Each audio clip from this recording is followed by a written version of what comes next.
Pessoal, tudo bem com vocês? Como vocês estão? Bem, hoje, né, na nossa aula de Matemática Aplicada à Engenharia, eu vou falar um pouquinho sobre o cálculo integral, tá? Essa aula está acontecendo em julho de 2023. Tem um resuminho, né? Nós vamos trabalhar aí com quatro partes de integral, né? Então, a gente tem aí a integral simples, normal, então a gente vai partir do conceito, né, de integral. Em seguida, a gente vai trabalhar com integrais múltiplas, depois integração numérica, depois algumas aplicações, tá? Lembrando que tudo isso a gente também vai ver em Python, tá?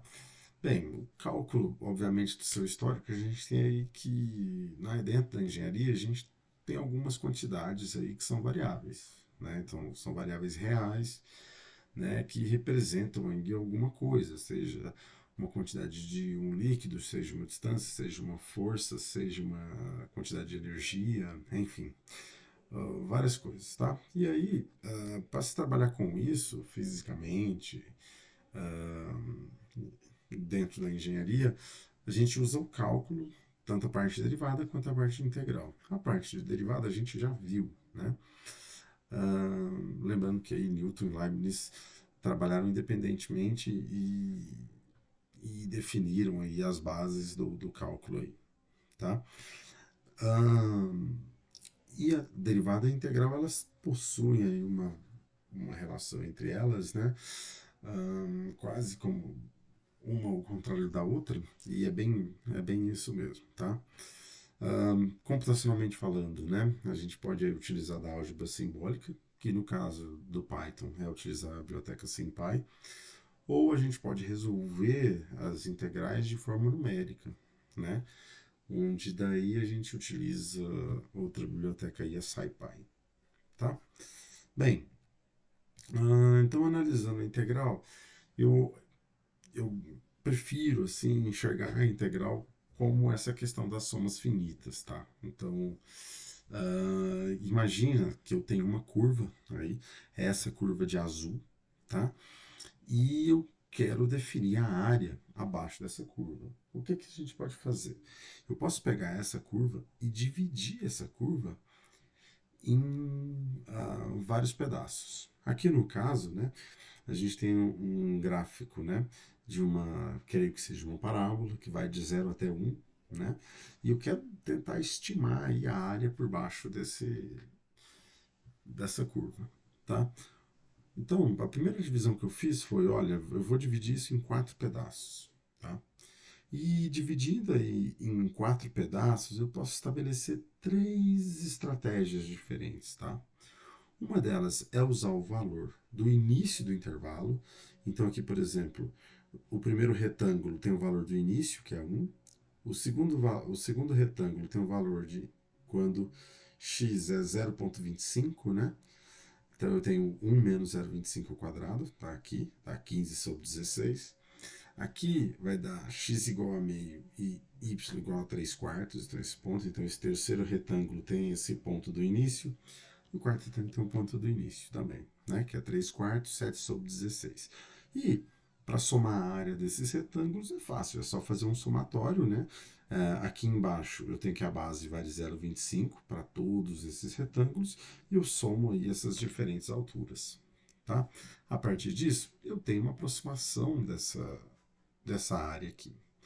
Bem, eu poderia pensar não somente no ponto antes, eu poderia pensar no ponto depois. Então eu tenho aqui retângulos menores abaixo dessa curva, né, que ela é uma curva decrescente, então todos os retângulos vão ficar abaixo, né, e eu vou ter uma aproximação.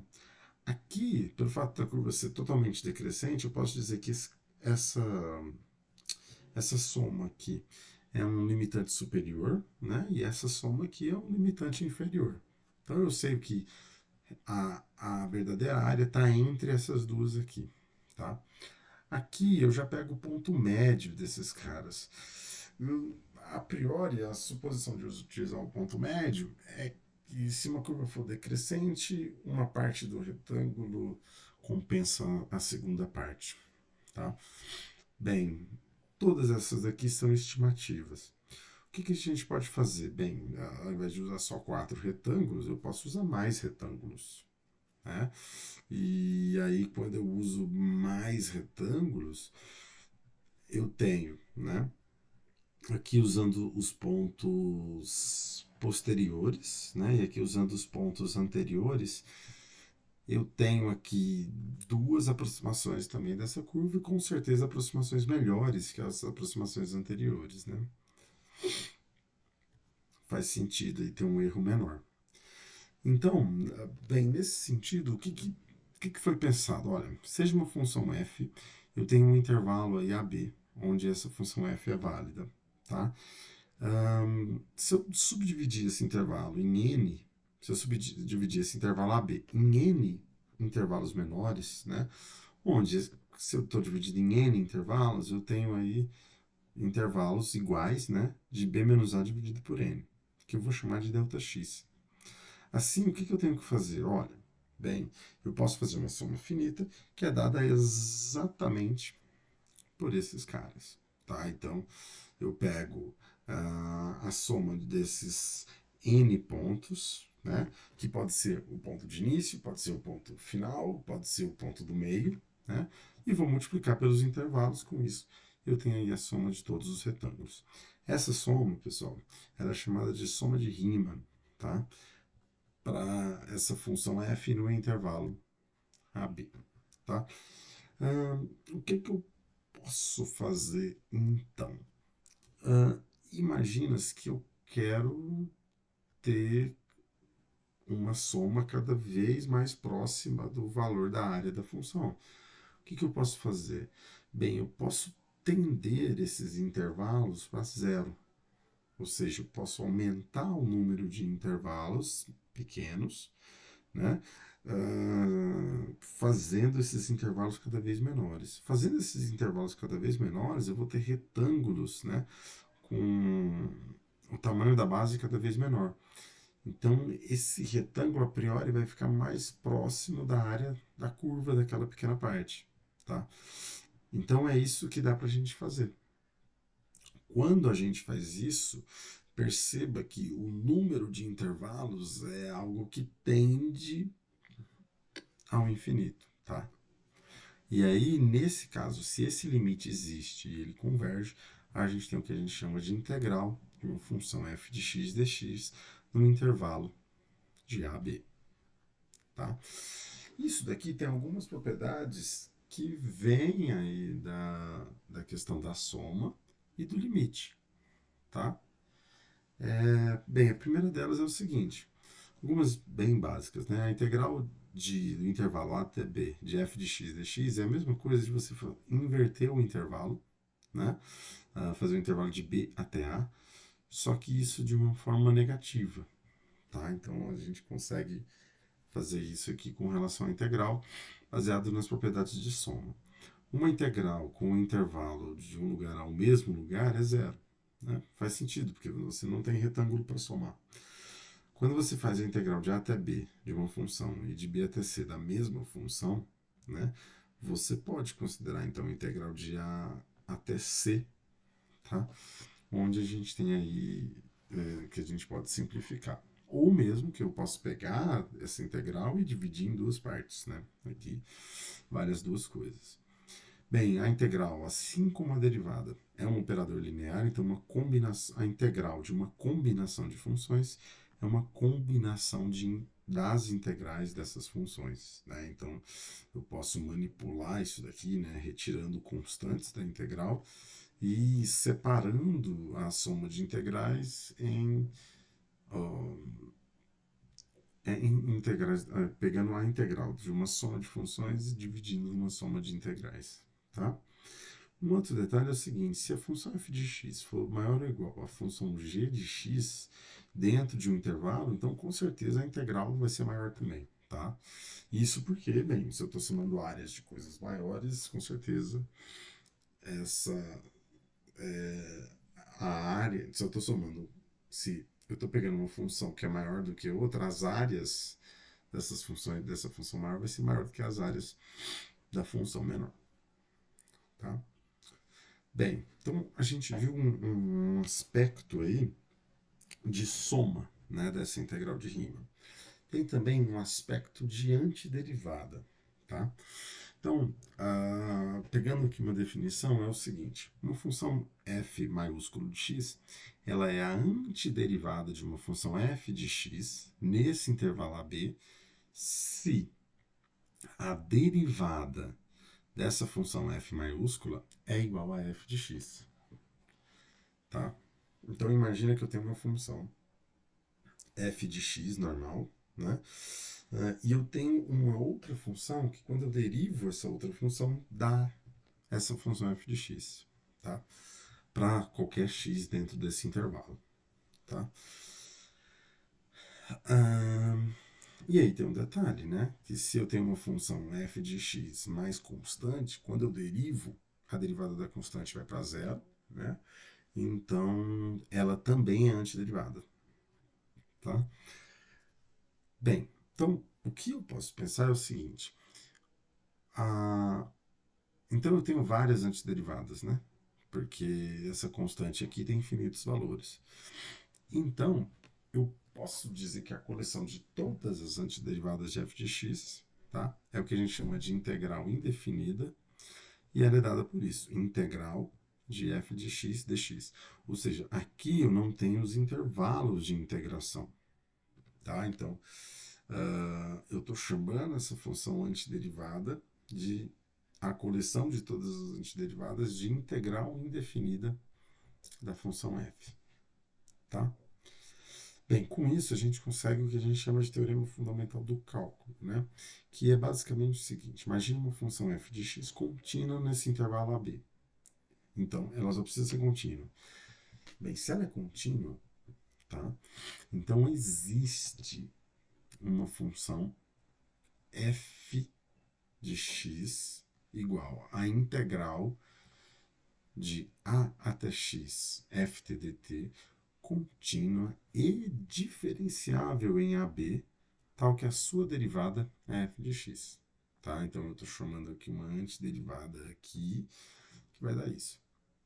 Bem, se ela é, qual que é a propriedade principal da antiderivada?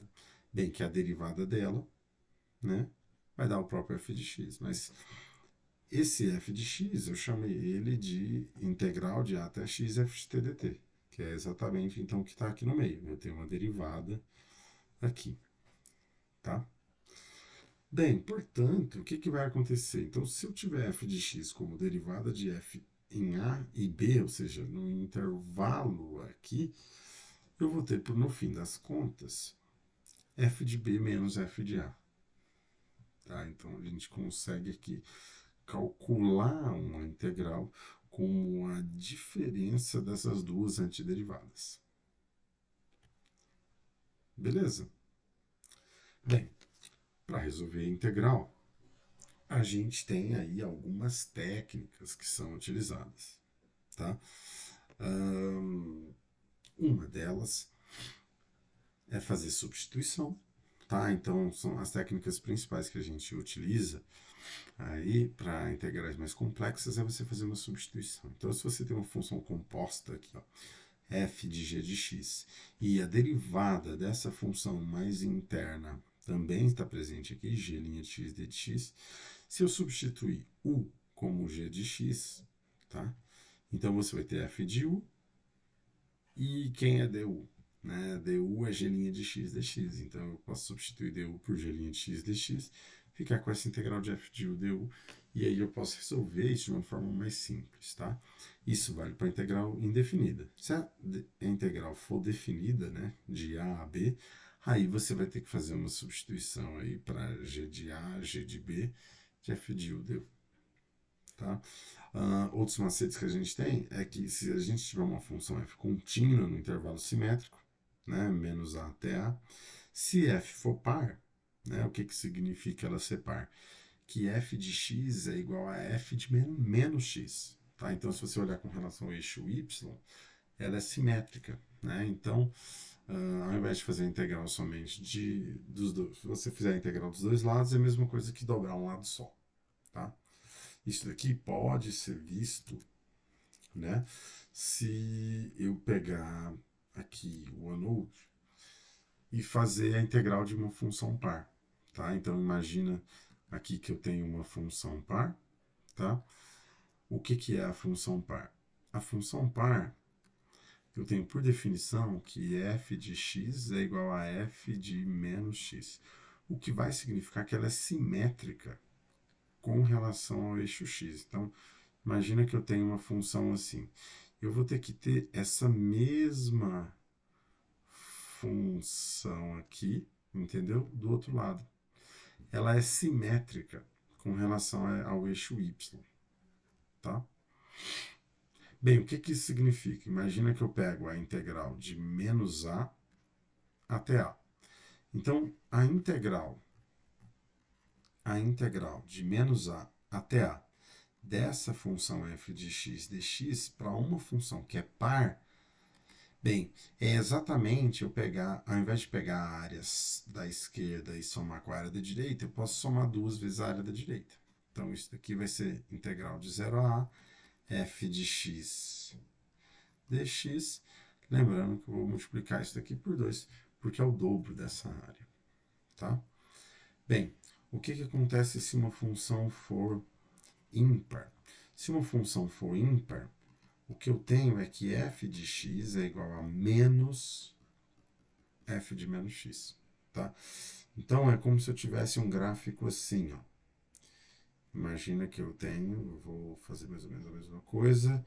Aqui eu tenho o eixo x, tá?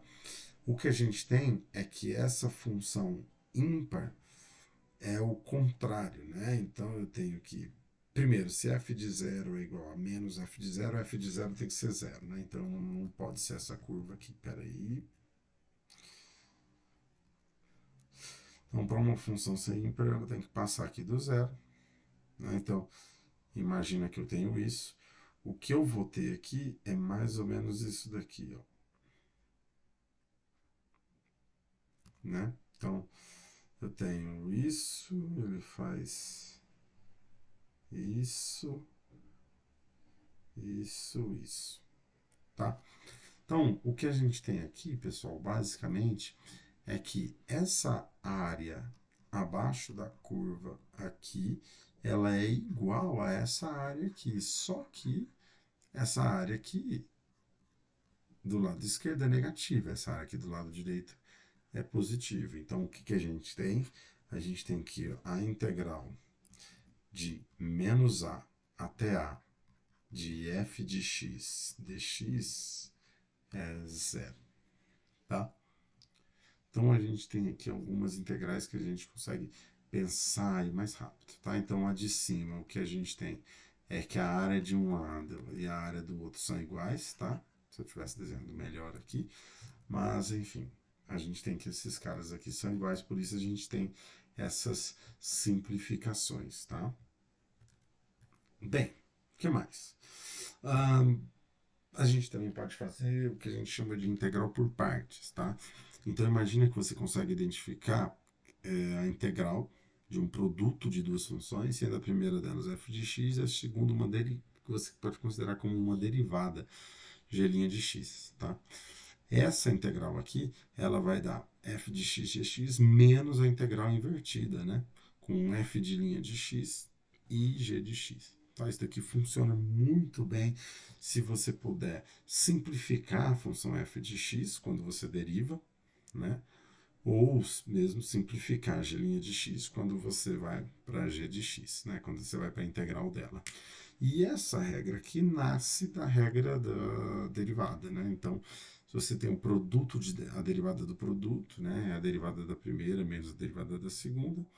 Se você integra dos dois lados, né? Você tem as duas integrais aí, você pode isolar uma delas. Então, uma dessas integrais é o produto das funções menos a integral desse cara aqui. Tá, então, algo bem tranquilo e bem fácil de se enxergar. Tá? Se você tiver integrais definidas, o que você vai ter que ter a noção é de que vai estar tudo definido no intervalo. Então, aqui eu tenho integral de AB desse cara, vai ser essa função f de x vezes g de x definida no intervalo AB, menos essa outra integral também definida no intervalo AB. Tá? Uma outra técnica que se usa bastante é usar frações parciais, tá? Então, se você tiver uma função racional, o que é uma função racional? Uma função que tem a divisão, né, uma razão aí, entre dois polinômios, o polinômio f e o polinômio g de x, o que você pode tentar fazer é dividir esse polinômio aqui em frações parciais, que podem ser frações com a parte de baixo como x menos r, se eu tiver raízes reais, ou x quadrado mais um certo p de x mais q, né, uma equação de segundo grau, que tem aí raízes complexas. Tá? Quando você usa frações parciais, então uma função sobre uma quantidade grande ali, um polinômio de ordem n ali, você pode dividir aí em n frações, se todas as raízes forem reais, ou dividir aí em mais frações em outros casos, tá? Então vai depender disso. Você vai poder ter raízes complexas ou raízes reais aí, tá? Bem, antes da gente ir para integrais múltiplas, vamos ver, né, aqui no Chrome um pouquinho dessa parte de cálculo integral, tá? Lembrando que isso aí tá lá no nosso texto, tá? Ela tá lá na nossa pasta lá. Bem, o que eu vou precisar para essa aula? Eu vou importar Matplotlib, tá? Como PLT, só para fazer algum gráfico. Eu vou importar a biblioteca NumPy, porque algumas coisinhas aqui eu vou mostrar como se faz com NumPy. SymPy também, prestando atenção para poder escrever de uma forma mais bonitinha aqui dentro do Google Colab. E eu vou utilizar a biblioteca que a gente chama de SciPy, né? Que vem de Science Python, aí, Scientific Python. Tá? Então eu vou importar dela só a parte de integração, que vai ser o que vai importar na aula de hoje. Tá? Então conectei, já vou começar com o cálculo integral e vou pensar aqui nos somatórios. Tá? Então, pensando primeiramente nos somatórios, já que a gente tinha uma integral baseada em somatórios, o que a gente pode ter? Bem, eu primeiro elejo dois símbolos aqui, o símbolo K e o símbolo N, tá? E eu vou fazer um somatório aqui, que eu já acabei chamando de x, com uma soma de k variando de 1 até n. Tá? Então eu tenho exatamente esse símbolo aqui, né? Então eu tenho que eu estou fazendo o somatório de k de 1 até n, ou seja, eu estou somando k igual a 1 mais k igual a 2, né? Ou seja, eu vou ter 1 mais 2 mais 3 mais 4 mais 5. Enfim, isso é uma soma aí de uma progressão aritmética, razão 1, início 1, né? E vai até n. Isso daqui vai dar n vezes n mais 1. Dividido por 2 aí é um resultado clássico. Aí, tá? Ou seja, então eu posso fazer essa conta, né? E aqui eu coloquei together para ficar na mesma fração, tá? Bem, o que mais? Bem, imagina agora que eu posso somar k ao quadrado. Então eu estou somando a partir de 1 e até n, né? Então eu estou somando 1 ao quadrado, mais 2 ao quadrado, mais 3 ao quadrado, e assim sucessivamente até n ao quadrado. Essa soma aqui também tem uma soma bonitinha, um resultado clássico aí, né? Eu posso fazer essa soma, depois realmente somá-la, né? E colocá-los todos juntos para ficar na mesma fração. E eu fatoro a parte de cima para ficar bonitinho aqui, desse jeito, esse produto, tá? Bem, o que mais? Eu posso fazer isso para cá ao cubo, que também vai ter uma fórmula bonitinha, tá? Então é mais ou menos o mesmo raciocínio. Bem, o que a gente pode fazer também são integrais, ou somas integrais, né? Então eu posso, somas infinitas, na verdade, perdão. Pegando k igual a 1 até infinito, quanto que dá essa soma? Dá infinito, né? Bem, imagine se agora então que eu estou pegando soma de k igual a 1 até n de meio elevado a k, tá? Bem, esse resultado aqui vai dar 1 menos 2 vezes meio elevado a n mais 1, tá? Bem, se esse n tende ao infinito, se esse n tende ao infinito, essa fração aqui tende a ser uma fração elevada a um número muito alto. Essa fração, né, entre 0 e 1, que no caso é meio, ela tende para zero. Tá? Então é só você enxergar aqui, por exemplo, meio vezes meio dá um quarto, que é 0,25. né? Vezes meio, dá 1/8, que é 0,125. Vezes meio é 1/16, que é 0,0625, né? E assim sucessivamente. Você vai descendo e esse número vai ficando cada vez menor, tá? Bem, outra coisa aqui então que eu posso fazer é exatamente isso, tá? Jogar aí um limite de n tendendo ao infinito. Quando n tende ao infinito, essa fração, né, entre 0 e 1 tende a zero, significa que esse cara vai dar exatamente 1. Ah, professor, mas eu poderia ter feito isso, ter calculado de outra maneira? Sim, tá? Você poderia simplesmente ter mandado ele fazer o somatório até o infinito, que ele já considera já toda essa conta, tá? Bem, um resultado clássico também bem, se eu somar 1 elevado a n, né? Ou seja, 1/1, mais meio, mais 1/3, mais 1/4, mais 1/5. Será que esse cara converge? A resposta é que não. Ele diverge, bem devagarzinho, mas diverge, né? Bem, beleza. E 1 elevado a n ao quadrado, outro resultado clássico. Esse somatório infinito aí dá π ao quadrado sobre 6. Tá? Então a gente tem alguns resultados que convergem e outros que divergem. Outra soma clássica, né? Quando eu somo x elevado a n dividido por n fatorial, eu tenho exatamente exponencial de x, tá? Algumas pessoas, inclusive, gostam de definir o exponencial por essa soma, tá? Bem, o que dá para se fazer também é o produtório, ao invés de somatório, então com as mesmas regras, né? Se eu fizer o produtório de 1 até 7, né, de n, então eu tenho 1 vezes 2, vezes 3, vezes 4, vezes 5, vezes 6, vezes 7. Isso é a mesma coisa de fatorial de 7, tá? E eis aí o resultado, né? Bem, o que mais? Por fim, a gente tem também aí outras produtórias, por exemplo, de 1 elevado a n, né? E se eu mandar resolver, esse produtório aqui não se resolve. Tanto que tá desse jeito. Tá. Bem, o que mais? Bem, a gente pode ver a integral como soma finita, né? Que foi exatamente aqueles exercícios que a gente estava fazendo no início da aula. Então, olha só, imagina que eu tenho uma função x, tá? Essa função f pega x e transforma em 1 menos x ao quadrado. É como se fosse f de x igual a 1 menos x ao quadrado. F de 0 vale 1, f de 1 vale exatamente 0, e aí eu faço um f de x é 1 menos x ao quadrado. Bem, vamos tentar fazer as somas de rima, tá? Então, a primeira dessas somas é o seguinte. Olha, eu vou pegar o step. O que é o step? É o passo, né? O delta x. Esse delta x, ele vai ser 1 menos 0, que são os limitantes aí, né? Estou fazendo a integral de 0 a 1, a soma de 0 a 1, dividido por n. Se n igual a 4, eu estou dividindo em 4 retângulos, tá?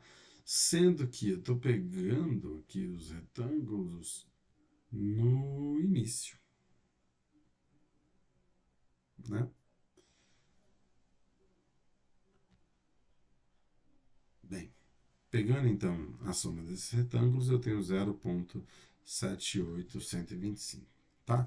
Eu também posso pegar mais para o final, né? Onde isso vai me dar 0,5325. Eu também posso pegar esse cara no meio, tá? Que vai dar 0,671875.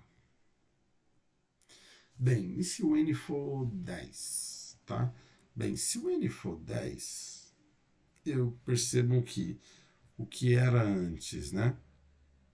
0,781 foi para 0,715. O que era 0,65 ficou melhor, né? Então eu tenho aqui 0,53125. E aqui já está 0,615. Aquele que era 0,67 já está 0,6675.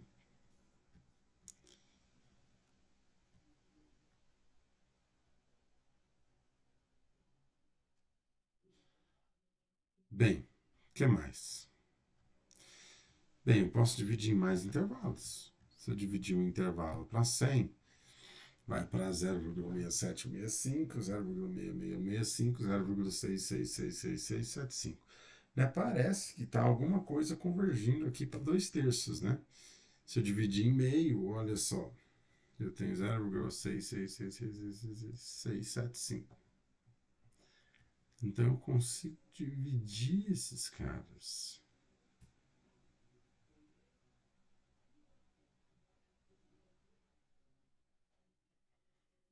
Bem, o que mais a gente pode fazer?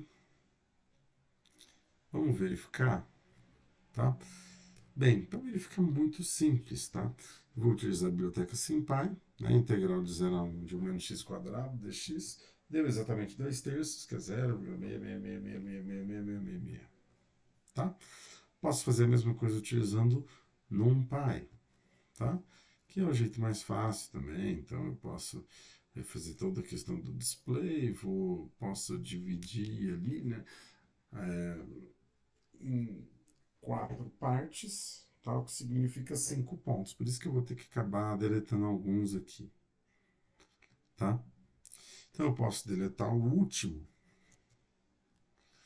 tá? E multiplicar tudo isso por 0,25. Isso daqui vai dar esse cara, 0,8, cadê aqui? Dividir em 0,78125. Se eu pegar o final, eu tenho que deletar a primeira parte. E aí eu tenho 0,53. Ok.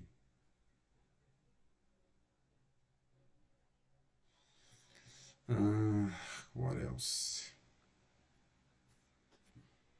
Se eu pegar no meio, né, que é Vx mais step sobre 2, eu tenho exatamente 0,67175.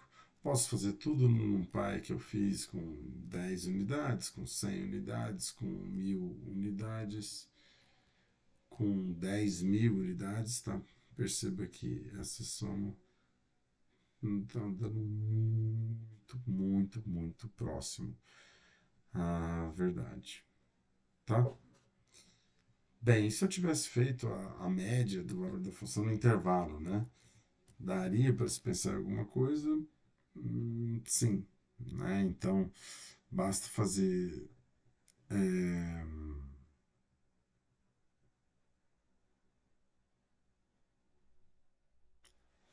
Bem, deixa eu ver aqui. Se tivesse feito a média do valor.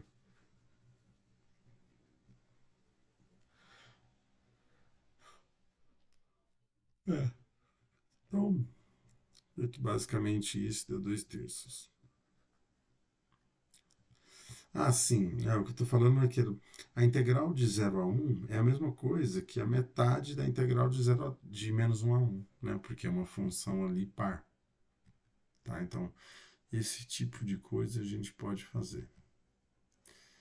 Bem, o que mais? E aí a gente também pode olhar a integral indefinida, tá? Então, por exemplo, eu posso utilizar a notação de integral aqui, seja ela indefinida ou seja ela definida no intervalo AB. Então, por exemplo, a função seno de x, a integral indefinida dela, é menos cosseno de x mais uma certa constante, tá? Então, aqui, em geral, é meio clássico a gente esconder a constante, né? Mas eu posso acrescentar a constante aqui sem problemas, tá? Então, se eu tiver a integral de A até B desse mesmo seno, vai ser cosseno de A menos cosseno de B, tá?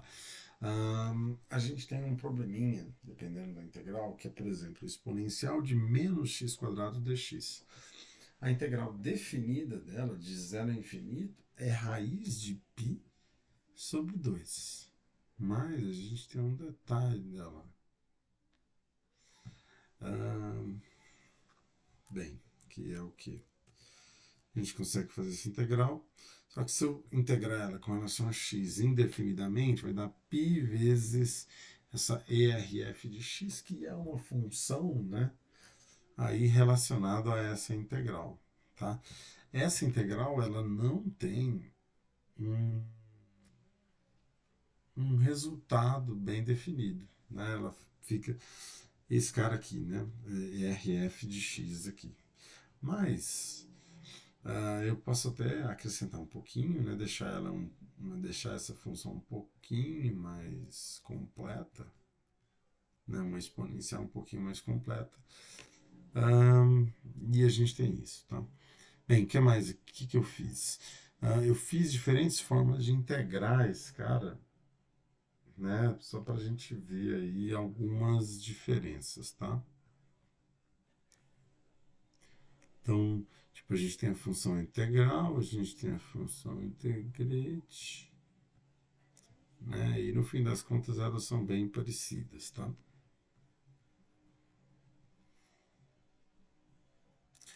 Bem, com relação às técnicas de integração principais aí, a gente tem, né, a substituição. Então, imagina-se uma função aqui, 3x cosseno de x ao quadrado menos 1. Eu posso resolver essa integral tranquilamente, ele vai resolver para mim, mas eu posso transformá-la. Né? Então eu posso dizer que u é x quadrado menos 1. Né? Se u é x quadrado menos 1, du é 2x dx. Né? E aí basta você colocar esse cara aí dentro e resolver o seu problema. Então você deixa de ter uma integral em x e passa a ter uma integral em u e resolve aí todo o seu problema. Tá? Uma outra técnica que a gente viu é, você fazer a integração por partes. Né? Então imagine que você tem que fazer essa integral aqui, né, de 3 exponencial de 5x seno de 3x. Tá? Claro que dá o resultado? Pode dar o resultado. Mas se você quiser fazer uma integral por partes, você também pode. Tá? Então imagina o seguinte, que igual eu chamei aqui f de 3 seno de x. Enquanto g de 1 era 3. Enquanto, peraí, g de 1 era exponencial de 5x, né? 3. Não, só exponencial de 5x. Né? Então, o que dá para brincar aí? Dá para, por exemplo, olha, a derivada, a integral de exponencial de 5x é exponencial de 5x sobre 5. Tá? A derivada de 3 seno de x é 9 cosseno de 3x. Então, quando eu multiplico esse cara aqui, faço as contas e tudo mais, eu consigo também resolver esse cara aí com certeza, tá? Coisas também que dá pra gente fazer é o seguinte: se você tem uma fração, você pode dividir em frações parciais. Aqui em SciPy a gente utiliza essa função apart aí, tá? Então você pode pegar a fração e apartar ela, deixar ela separadinha ali do jeito que você imagina que se faça. Dá para se fazer várias coisas, né? Você vai ter próximo aí de um polinômio aí com partes fracionárias. Bem, o que mais? Então, assim, tem várias formas aí de você fazer. Enfim, tá? Deixa eu passar isso daqui mais rápido.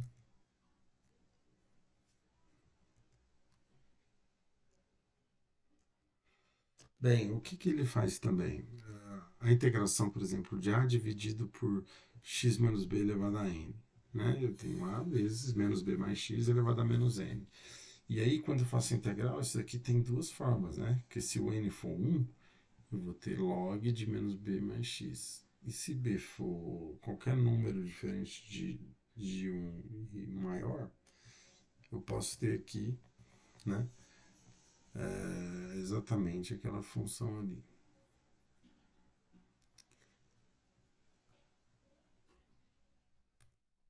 Bem, que mais? E aí, bem, fazendo aí integral, por exemplo, de ax mais b com esse cara aqui.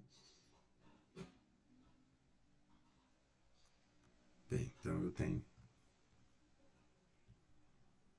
esse cara, tá? Bem, pessoal, eu acho que é isso, tá? E até a próxima parte aí, né? Quando a gente vai ver integrais de funções com múltiplas variáveis. Até a próxima.